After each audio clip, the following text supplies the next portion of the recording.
People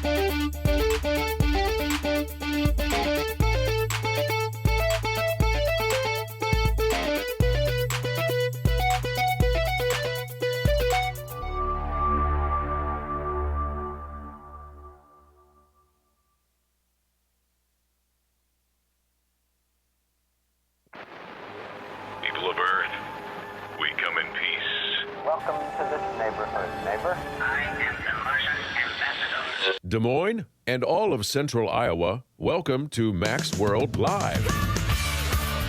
Mac's World is your world. Every day we talk about the issues and topics that matter most to you. And as always, it's your voice we want to hear in Mac's World.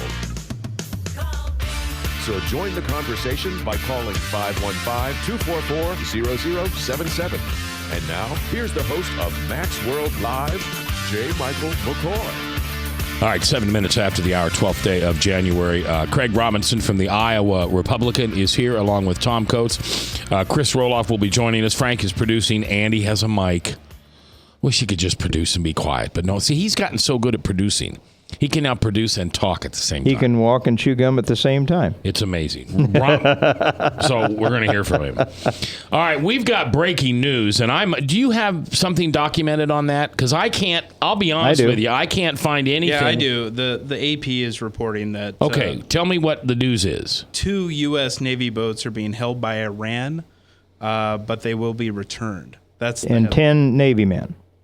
And 10 Navy men. Yes. Now, where did they find these boats? Well, they found them out in the water. And these are warships, right? Yeah. I mean, they apparently weren't big enough to keep out of the Navy of Iran. But this goes to the fecklessness of this administration, Mac. Well, but hold now on. that we've been assured, they were moving between Kuwait and Bahrain. All right. So hold on, just Tom, just a second. My first question is: were they not where they were supposed to be? I mean, were we in waters that we weren't supposed to be? Well, there's disputed waters. Iran claims more territory than what we allow them. And so apparently these ships, Craig, must have been in some disputed waters, and they thought they were within their rights to grab them. But again, just like China wants to claim more territory, islands, and water than we allow them. Iran does the same thing. But Well, don't they say the same thing, that the United States wants to claim more water than we're allowing them? I mean, isn't this just he said, she said? No, I don't think so. I think these are legitimate, and I think the United Nations or any other objective body would say these are international waters, and Iran claims a wider, so many miles from their shore than we would allow them. Apparently, there was some mechanical problems with the U.S. ship. Okay. At least one of them. And so that's what I think caused this. All right, so unpack this, guys. Well, it goes back to the Iran deal. For me, the whole Iranian deal, which should have been a treaty, but because if it would have been a treaty, Craig, they would have had. By the way, Craig and I ran across each other, Mac, the other day. He was doing an earlier interview with the Great Day, and I was doing a later one. We ran across each other, and I said, you need to get in here again, because he is one of the most informed guys on areas of politics as we've got around here. Now, the Iranian deal, which should have been a treaty, Craig, and wasn't, so it didn't have to be ratified by the Senate, which it couldn't have been. We're on the verge of giving these people everything they want, including $150 billion. Now, I know it's of their money, but it's money that we and the international community have had frozen for a long time. Can you imagine the number one promoter of terrorism in the world being granted $150 billion? And in the interim, they have done some missile tests capable of carrying nuclear warheads. They have done some other provocations, and now they take 2 of our boats and kidnap 10 of our sailors. And we're going to pat them on the head. John Kerry, the famous Vietnam War hero, Secretary of State, which he is about as much of a wuss as the commander-in-chief that he serves.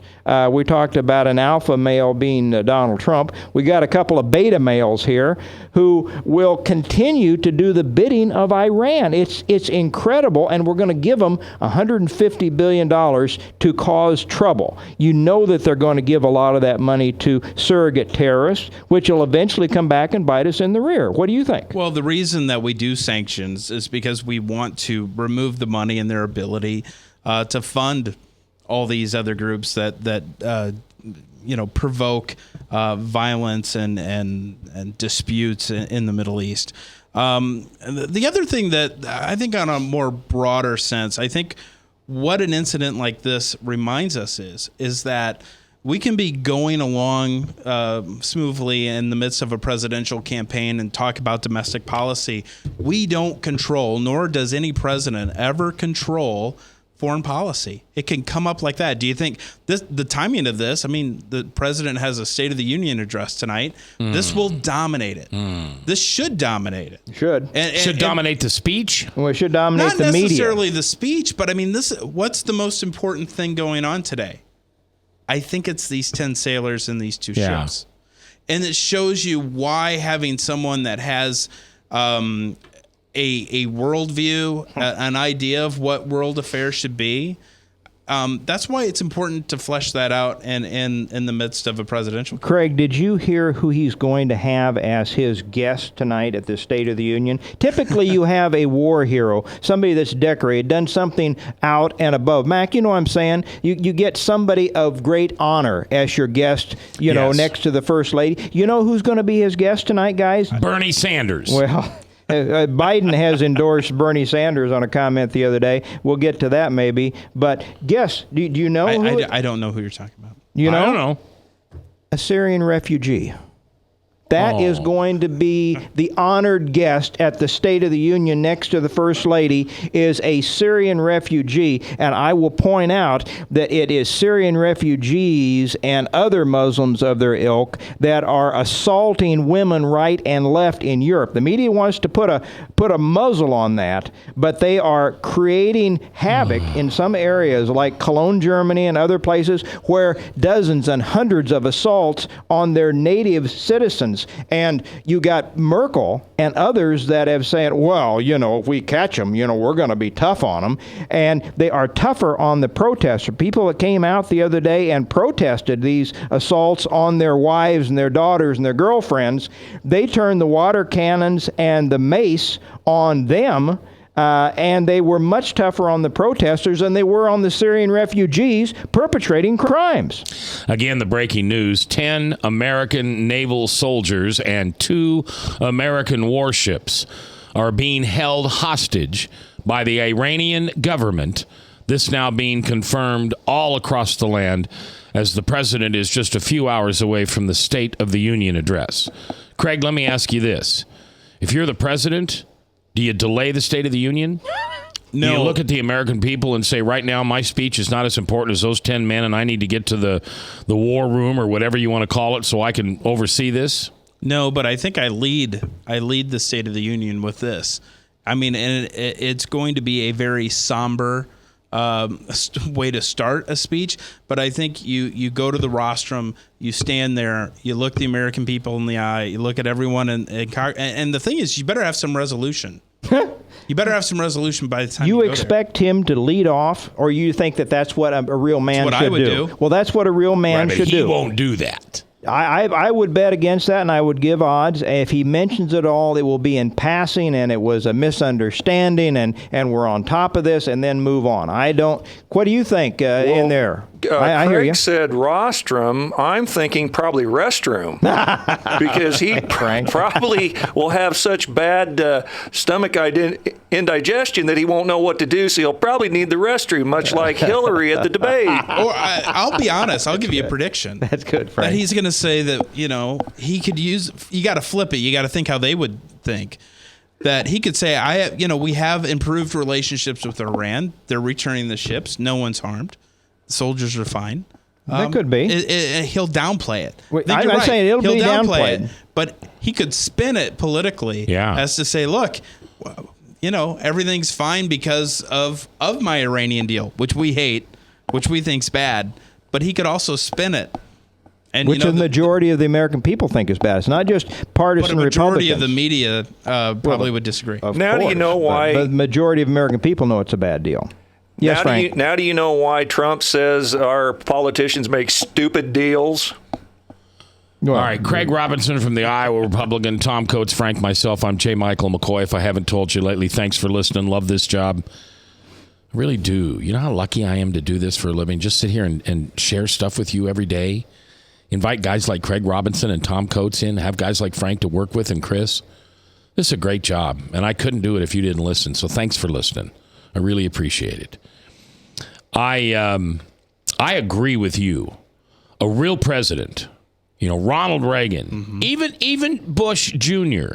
Would have known to probably start it out going, we are in the middle of a international situation. My people tell me that they have it covered. At any moment, somebody may walk in from the side and hand me a note, and I may need to leave you. But right now, my most important place is to speak to you, the American people, and that's what I'm here to do. I agree with what you said, though. I think he'll spin it and win it and wean it, and it'll be horrible. If he even mentions it. Now I might actually watch the State of the Union. Yeah, I was going to say, yeah. If he even mentions, what do you think the odds are that he doesn't even mention it? Oh, I can't imagine, but I'll put a 20% odds that he won't even mention it. Yeah, I'd go with you on that. Yeah, if he does, it'll be downplayed. I think the emphasis is going to be on things like immigration, and we're going to get the crying towels out for the women and the orphans that want to come in here and then just be saved from the violence. And the reality is, at least if it's any indication of what we're seeing here or in Europe, 70% of them are military-aged men. They're not the women and orphans that we're getting the crying towels out for. We've also going to have an emphasis on global warming.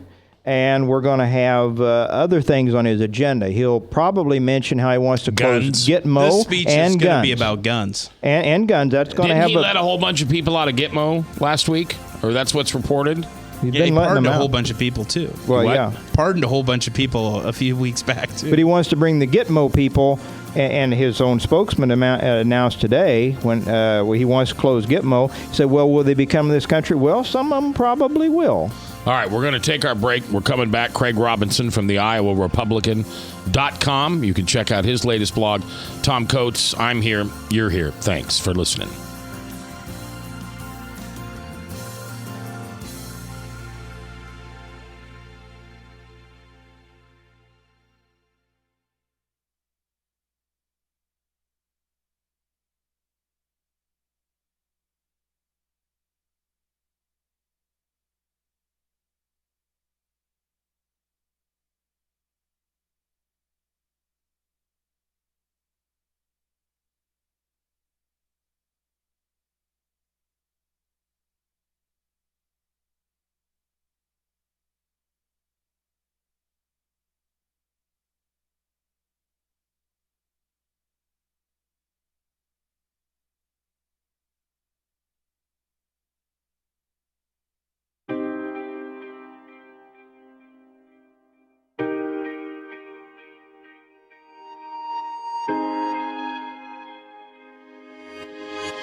Credit cards are like grandkids. They love you, sometimes get out of control, and it's fun to get a new one. Who can stop them from piling on? Hi, I'm Tom Coates with Consumer Credit of Des Moines. At the end of the day, you can give these grandkids back, but you're stuck paying off bad credit card debt. we can help you put the fun back into using credit cards responsibly.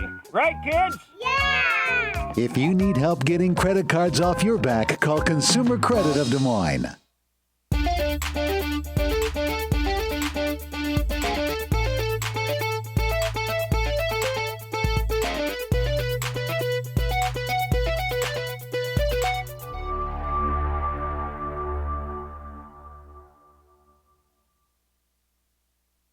Hi, my name is David Burrier, your Hope Coach. I host a live weekly talk show called I've Been There every Thursday afternoon at 5:30, right here on webcast1live.com, and on my weekly radio program Saturday mornings at 10 on Truth Network 99.3 FM. I interview common everyday people who have survived incredible life challenges and who testify to God's faithfulness.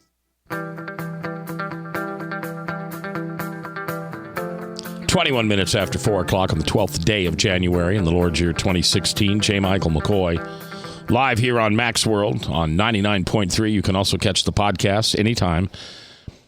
I just need one website. I've got too many websites. Mac McCoy, MacMcKoy.com. It's not a fancy website. I have wonderful people who help me, but I'm cheap and I don't pay a lot of money. So it's a simple website. It's not, I think, Tom, you're the only advertiser on there. Well, that's not because you're the only one that wants to. I just don't offer it to anybody else. That didn't come out right at all. An exclusive sponsorship. Yes. That's why we discuss that. Well, I just don't work on that kind of stuff like that. And anyway, you can go there and you can go shows and you can pick Max World Live, and they're there for the last, I think, like 6 years now. You can go back to the first show I ever did on my laptop camera in my wife's office at home. We were building the new Webcast studios downtown. I was like 30 days sober, and Rob Spearman encouraged me to just do a show from my home with a laptop and a camera, and it looked like a laptop and a camera. Now, 2,073 days sober, we are in our brand new studios high above the tallest building on Merle Hay Road called the Merle Hay Mall Towers.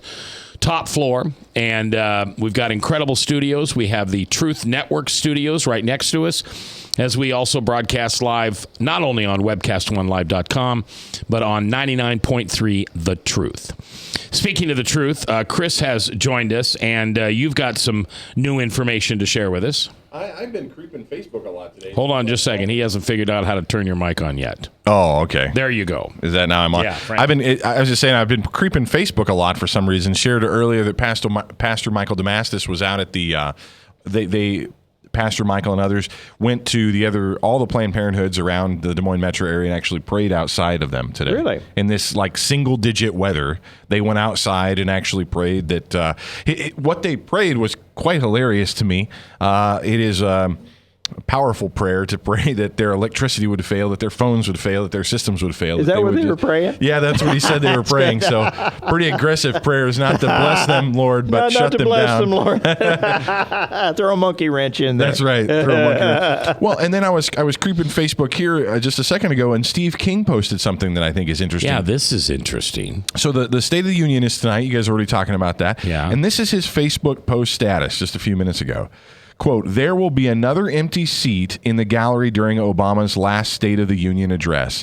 I have reserved it to commemorate the lives of more than 55 million aborted babies.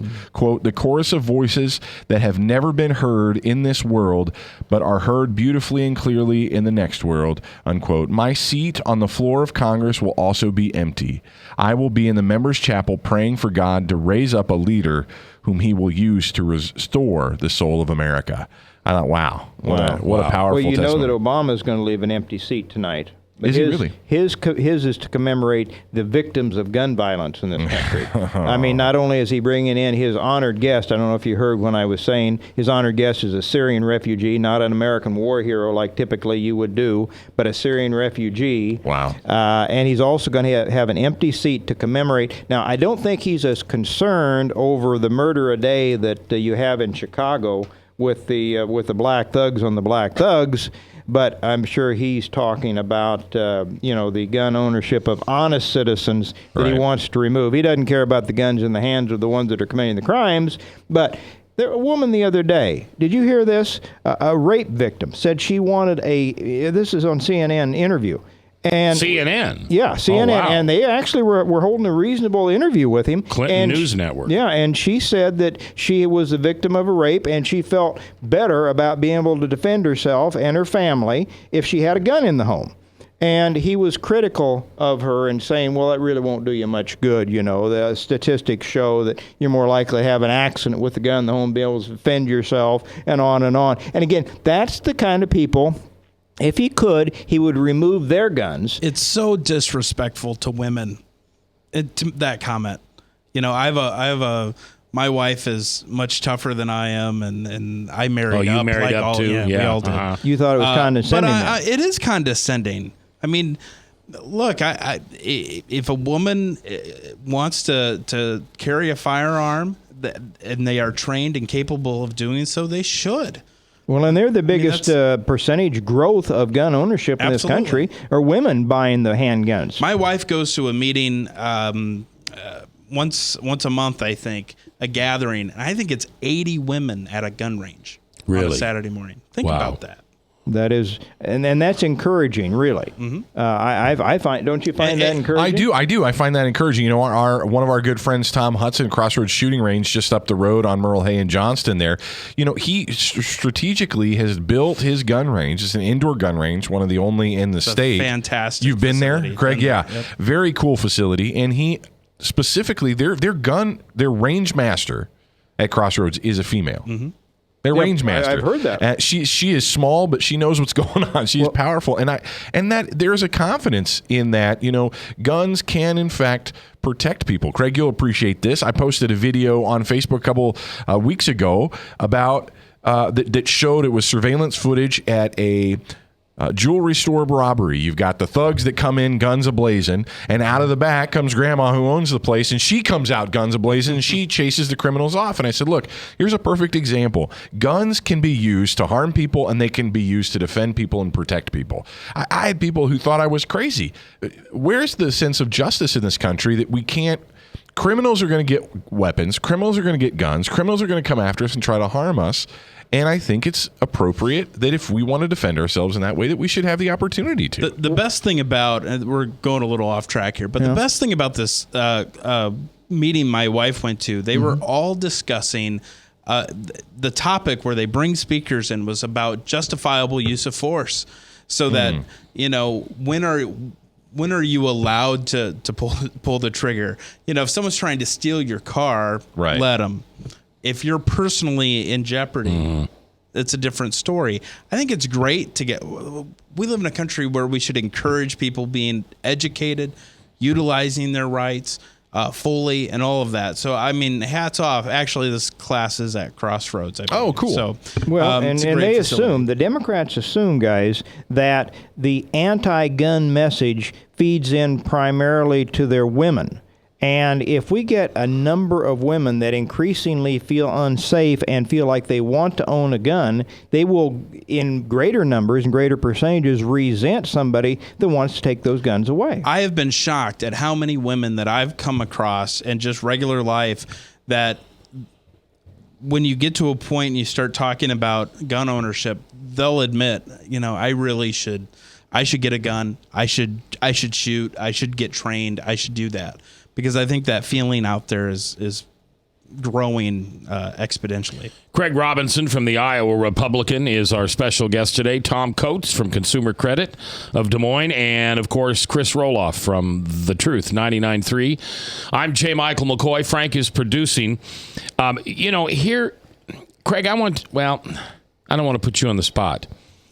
If we had a Republican in the White House right now, and we were encouraging mass Muslim men and women to come to this country, you better believe the Democrats would be up in arms about how Muslims treat women. Now, everybody knows how they treat women. What has to happen for the Democrats and Republicans together to say, whoa, maybe this isn't such a good idea. You want to come over here, you're going to simulate to American ways. In America, women are held up. They're not objectified. They're not put down. They're not raped and murdered and killed. And, we don't hide their faces. We want them to be beautiful and bold. Sadly, I think our politics in this country force us. I mean, it's no different than a sporting event. But heck, anymore, you watch a football game, the guys from both teams at the end of the game will go pray. I love to watch that. Yeah, they did after the Vikings game. Yeah, I love to watch that. Our politics isn't that way because the hatred is real. And so when you say one thing, I'll just say the other. If you say white, I'm screaming black. Because that is rewarded on both sides. Well, what Mac is saying is very valid. If a Republican president were surreptitiously bringing in a couple 100,000 Muslims, and that's what this guy is doing, quietly through his visa program. You don't hear a lot about it, but it's a huge number. It's not as bad percentage-wise as much of Europe, but it is bad. And they treated the women as chattel, as they do over there, even their own, much less non-believing women that dress in ways that they think is improper, which is they thought that they were within their rights once they got a little liquor in them to go ahead and grab and rape some of these European women that were dressed in what they considered an unacceptable fashion. And that's what this guy is doing. Now, it may be coincidental, but I think not, that when you poll these Muslims that are coming in here, 70% of them say they're going to vote for the Democrat.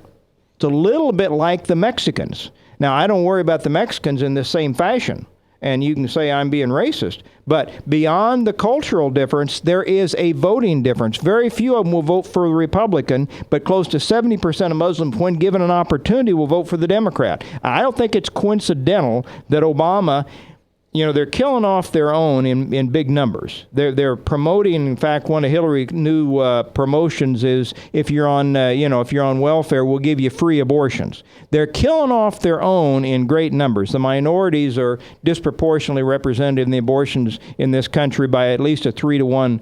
So they're killing off their own. Therefore, they've got to import people from across the border coming up south or overseas so that they can gain the majority ranks in voting in this country. And they do take a long-term view at it. Well, I think beyond that, I think what they want, what they need, what liberals need is they need a dependent class of people.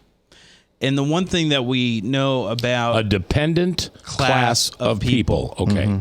That's a permanent dependent. Right. Yes. I mean, you want, so let's talk about Hispanics. We all know they're very hardworking. Mm-hmm. They're very family oriented. Eventually, going through generations in America, they become less dependent. I have no doubt about that. Less independent. They will become less dependent on government. Oh, okay. Because more independent. They'll become more independent. Yeah. Say it differently. Okay. And so there's always this need. There is a need to continue this type of policy. Where are they? They're all concentrated right now in the inner cities. I mean, if you look at Iowa. I mean, look at this metro in Des Moines. As the last decade, the last 15 years, Polk County isn't a Democrat stronghold like it once was. Why? Because the metro is bigger. We're bringing people in from the rural communities in. People are less dependent. Thus, it's harder for them to get votes. And so that's what they're looking for. I don't think it has anything to do with Muslims or anything to do about anyone's belief system or anything like that. We need people who are dependent on the government so that we can continue to grow it. All right, so you think that the 70% of the Mexicans and the 70% of the Muslims that vote for the Democrat, that will vote for the Democrat when given an opportunity, amnesty, of course, would accomplish that en masse. You think it is not so much dependent upon their religion or their cultural view, but the fact that they get the bigger handouts from the Democratic Party, and I don't disagree with that. They're getting the goodies. I'm not disagreeing with that, but I do think that it is not a coincidence that as they want to bring them in mass, when you eventually get to the point that you're going to allow them to vote, that makes this almost a permanent Democrat country. All right, we're going to take a break here. 25 minutes before the top of the hour. Hank, the Bible Answer Man, coming up at 5. Call now, 1-888-ASK-HANK, and get in on that national show live here on The Truth.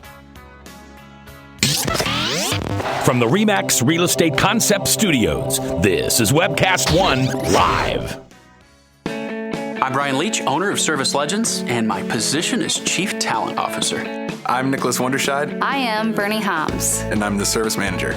Marketing Director and Client Relations Manager.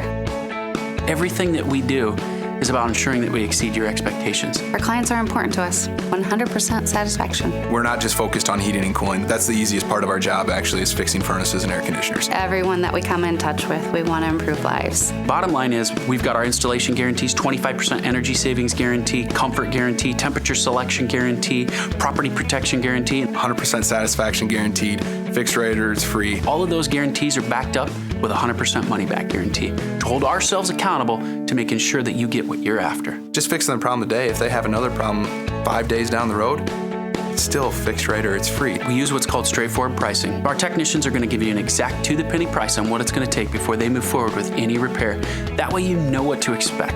It's the same price every day. No surprises.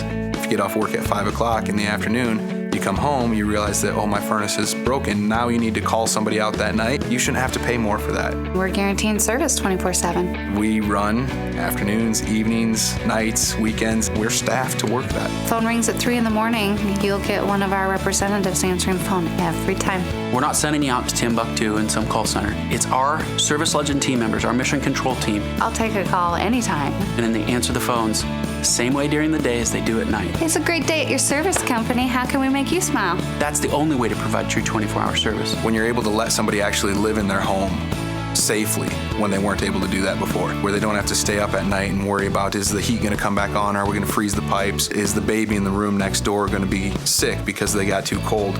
When you're able to help somebody overcome challenges like that, that's impacting a life. That makes a difference. I get goosebumps thinking about it. I love the team. I love the people that I work with. We have fun, but we work hard. I call them my ambassadors of legendary service. If you could just envision what that is, that's who we're sending to your home. They literally will call in, pick up the phone and call and say, hey, I want to talk to your manager.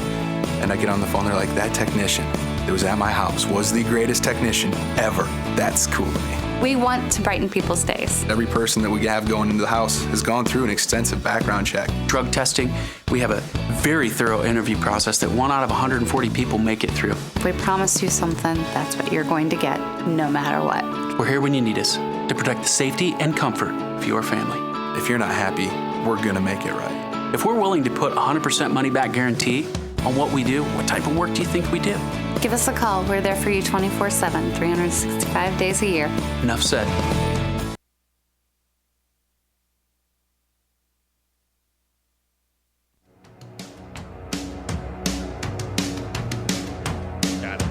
That's kind of 4:38, 22 minutes before the top of the hour. Phone is ringing. We'd like to hear from you. 244-0077. Frank's answering the phone. And if you've got something you'd like to add to this conversation today, we'd love to hear you. We have our new Service Legends text line, which we are not monitoring today because we're kind of low on manpower today. You know, Mac, I was thinking about that myself. I could have been able to do that. I could have pulled my laptop in here. It's a little late now. Yeah, it is. Next Tuesday, I can do that. Well, we got the new text line, 809-0993, where you can just text from your phone. Don't do it while you're driving, please. I had a car accident last year because I was texting. I will admit it. You say you don't know anybody that had a car accident because they were texting. I'm admitting it. Screwed up my car. Didn't hurt anybody, thank heavens, but screwed up my car. I don't text and drive anymore. So please don't you. I got lucky and nobody was hurt. Oh, Mac, I got a Google rep on the line that wants to give you front page placement. No. Oh, all right. All right. Before I want to get to the, I'm sure you listen, or did you listen to Brandsted's State of the State? Most of it, yeah. Okay. A big talk, of course, is this 1% sales tax that expires here in 2029. And he wants to extend that and take a percentage of that to the schools as it originally was, but he also wants to give it to this water quality that Branstad really feels as a governor he needs to be out in front of because there is this lawsuit from Bill Stowe and the Waterworks. What do you think of that? Well, frankly, I mean, there's back in 2010, we passed a constitutional amendment in Iowa that allowed for, if we ever increase taxes in Iowa, that the first, 1/6 of 1% goes to water quality initiatives. So I would argue that why do we need to, eventually that more money will kick into there and can be utilized for that. I don't think we should take anything away from our schools. I think I'm not a big tax increase proponent, obviously. The 1 cent sales tax, look at all these schools in Iowa. I mean, they're pretty nice facilities.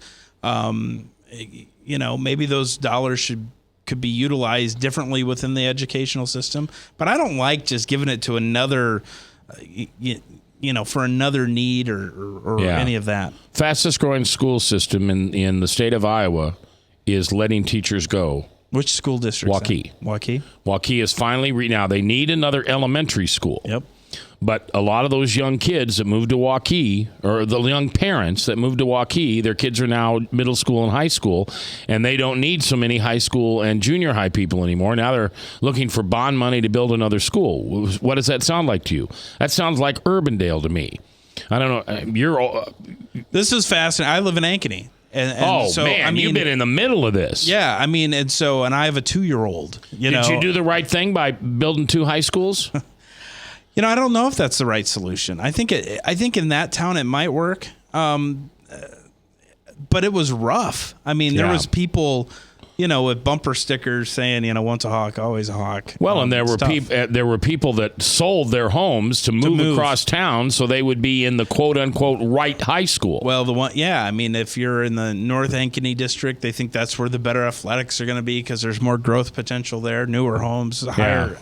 I mean, it really added a component to the city that I don't think really benefits. Well, the bedroom community is no longer Ankeny, Iowa. It's a full-blown city. All right. So I want to bring this up here real quick. We can get back to Branstead if you want, but I don't want to run out of time. Kathleen Parker, did you hear about this? She's a CNN reporter. She said the following. Ted Cruz said something that I found rather astonishing. He said, it's time for the body of Christ to rise up and support him. I don't know anyone who takes their religion seriously who would think that Jesus should rise from the grave and resurrect himself for Ted Cruz. I know so many people who are offended by that comment. Now, I got to tell you, one of the most disappointing things about this to me, and Tom, I don't know if you've heard this, you may not agree with me, but they had the quad window, with all 4 of the people in there. Yeah. Sam Clovis was one of them. Was he? And he didn't correct her. Oh, really? Yeah. Because she was putting down Ted Cruz, and that's who Trump's biggest enemy is, and Sammy Clovis is working for Trump. I hear you. But I just don't think I could have sat there. Number one, I couldn't have sat there. Number 2, to maybe defend Sam. I don't know how many times you guys have done this. With the caucuses coming up, you do a lot. You're really like in a hostage situation where you're in a black room with a camera, and so you can't see it. You can hear it in your ear, and so it's a little bit. If a comment like that was dropped in here, it would be on the table, right? Right. Mm-hmm. It's different when everyone's being beamed in from different areas, but I don't know how you cannot let that go. And I don't care who you're supporting or whatnot. That was I have seen that, and my jaw just dropped. Well, first of all, the scariest part of it is that she knows a lot of other people who are offended by it. I mean, talk about that's scary.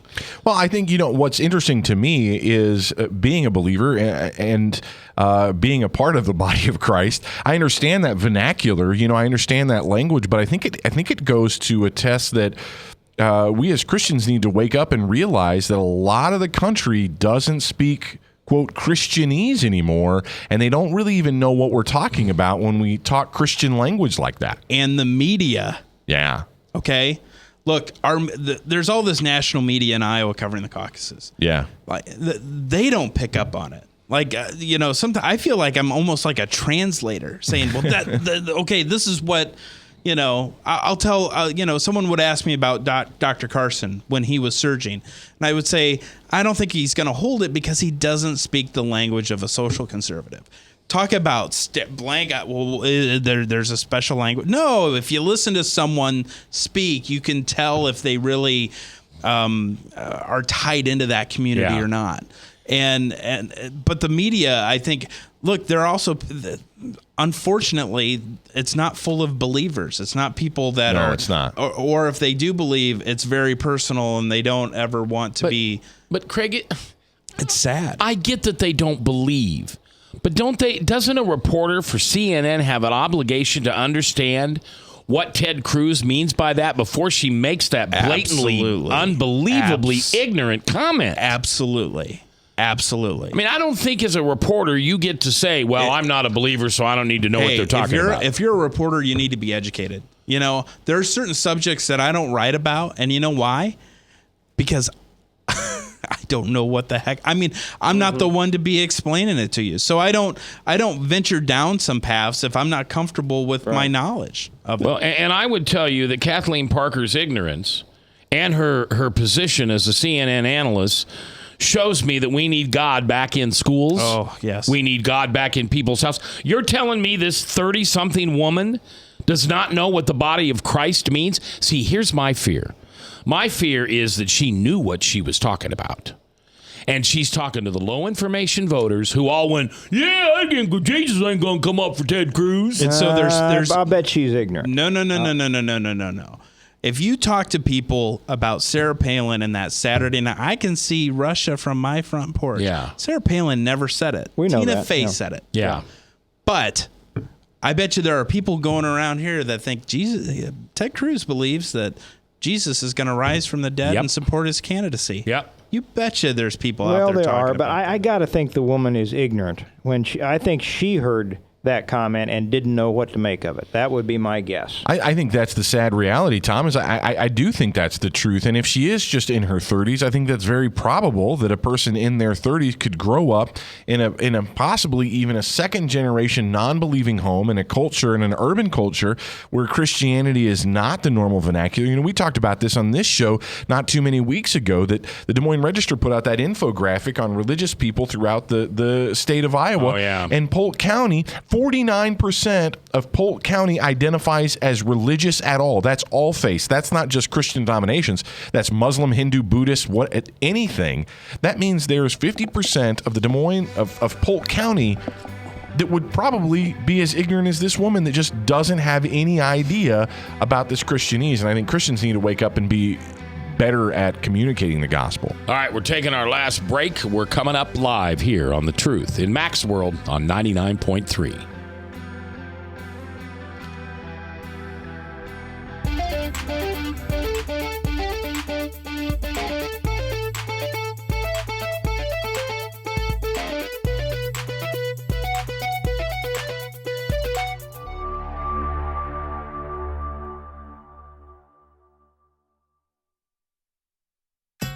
Credit cards are like grandkids. They love you, sometimes get out of control, and it's fun to get a new one. Who can stop them from piling on?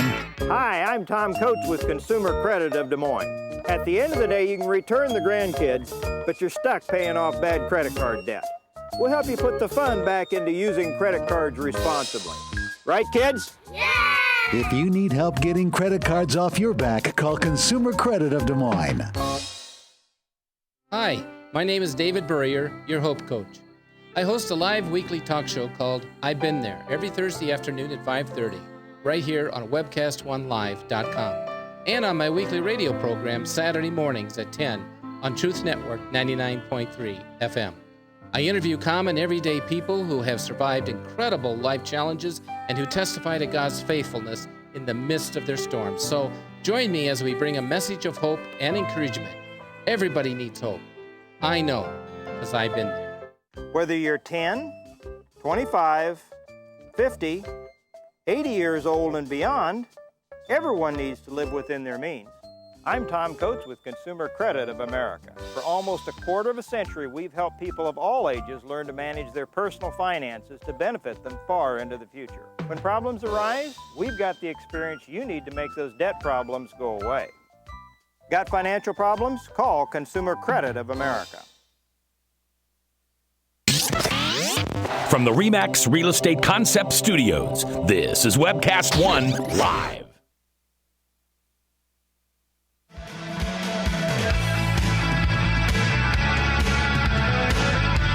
Ten minutes before the top of the hour, Salem Radio Network News at the top. And then Hank, the Bible Answer Man, 1-888. No, I put too many eights in there. 1-888, Ask Hank. It is a national live call-in show.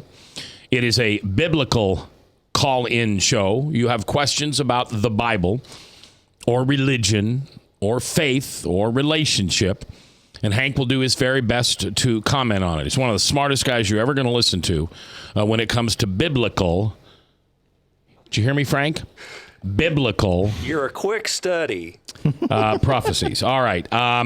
You want to go to the Hillary dropping in the polls, Matt? Yeah. Did I hear you say that? Craig Robinson is our guest from the Iowa Republican. Tom Coates from Consumer Credit of Des Moines, and of course, the unbelievable, rock solid station manager of the newest, greatest radio station in Des Moines, Iowa, Chris Roloff from 99.3. You're making me blush over here, Mac. I mean, oh my goodness. Woo! So I actually, and I'm not kidding you, I saw my first Hillary street sign the other day. Did you? And I was not in my neighborhood. Where were you driving? I was probably, what's Merle Hay? Merle Hay's like 56, something like that. So I was east of that, going northbound, coming off of Franklin, because I had gone to the Franklin barbershop to get some beard oil. And I saw, and I thought it was for sale, because, you know, her thing is an H with an arrow. Right. And then I remembered seeing it, and I think that's the first time I've seen that. But I've seen Bernie. Yeah, a lot of Bernie. Now, according to the latest polls, Bernie has now overtaken Hillary as the top choice of Iowa's Democrats, signaling a race that will be neck to neck. This is the writing here from the Register. I don't agree with this. I'm just reading what the Register says. I think it's a bunch of poo-pah. I don't think Bernie Sanders has got a prayer in heck. But I know I probably said the same thing about Barack Obama 8 years ago. We did, Mac. I'm here to tell you we did say the same. Didn't we? In fact, we were supporting Barack Obama, hoping to mess with Hillary, and we ended up getting Barack Obama. I think that Bernie's got more of the Democrats' imagination than you can believe, and Hillary is such a poor, tarnished, damaged piece of goods that I think it's anybody but, which is still why I think that she could be forced out of the race and Joe Biden get in, but that's probably a discussion for another time. What do you think if Bernie wins Iowa, which I think is possible and maybe even probable, and he got a big lead in New Hampshire and a growing lead? What's going to happen to the Hillary machine if she loses bang bang? Well, number one, I think that I'm surprised by Sanders. And the reason The reason I'm surprised is that, remember the time when we thought Biden was going to get in the race? He gets out. Hillary went to over 50% of the polls. Sanders was hovering around 30%. I thought that was the ceiling. Now we've seen Sanders move far beyond that. And but it's not because of Sanders, it's because of her. No, well, that could be. I think you're discrediting his political skills a little bit. Okay. So now, I mean, you look at it. There's new polling out today. He's beating Hillary 2-1 with men. Makes perfect sense to me. I mean, I don't like to listen to Hillary, but there's a huge gender gap that's favoring him.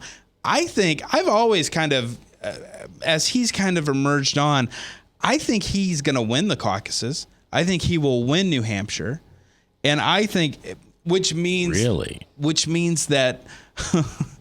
He's going to get trounced and beat up and bloodied in South Carolina. But this means a prolonged Democrat primary. And I think it's going to be prolonged much like 2008 was. I think she will ultimately win because the Democrats operate differently than we do, or conservatives and Republicans do. They will circle the ship. Control of the bureaucracy matters more than ideology at the end of the day. I think she wins it. But I think that this is going to be a prolonged battle, and it's going to get nasty and messy. All right, let me ask you this. Do they smell blood in the water? Is Hillary vulnerable enough where yesterday Biden came out and praised Bernie Sanders? Now, typically, I mean, he would be acting as a surrogate for Obama. Is this a strategy to build up him, to knock her down, at least make it a tight race, which further, even if they don't pull the Justice Department card out on Hillary, and by the way, it's not just for emails anymore. There's also increasing evidence of pay for play through Bill Clinton and the Clinton Foundation with places like Abu Dhabi. By the way, did you know that Abu Dhabi was seeking special concessions for an airport rights into this country that only 3 or 4 countries in the world have? It was from the Secretary of State's office. They paid Bill Clinton $500,000 each for 2 20-minute speeches, gave him $1 million, and immediately and miraculously they get granted this dispensation. Now, that's only one. There are other instances of this, but those kinds of things could be used to damage her, and the Obamas and the Clintons don't like each other anyway. Is this an opportunity, with Biden speaking out yesterday, for them to start pulling the rug out from under? Well, I think she'll survive. She's a Clinton, okay? Okay. But I will say this, we talk about how members of Congress shouldn't be allowed to lobby and all that stuff after they've retired, or we set up X amount of time. Well, shouldn't we pass a law that says former presidents and their foundations shouldn't be allowed to accept foreign dollars? Especially when their wife's the Secretary of State. Yeah, I mean, I have a real problem with this, and it's all dirty. And I am someone that I think, and I don't like campaign contribution limits. Disclose it all, let it happen.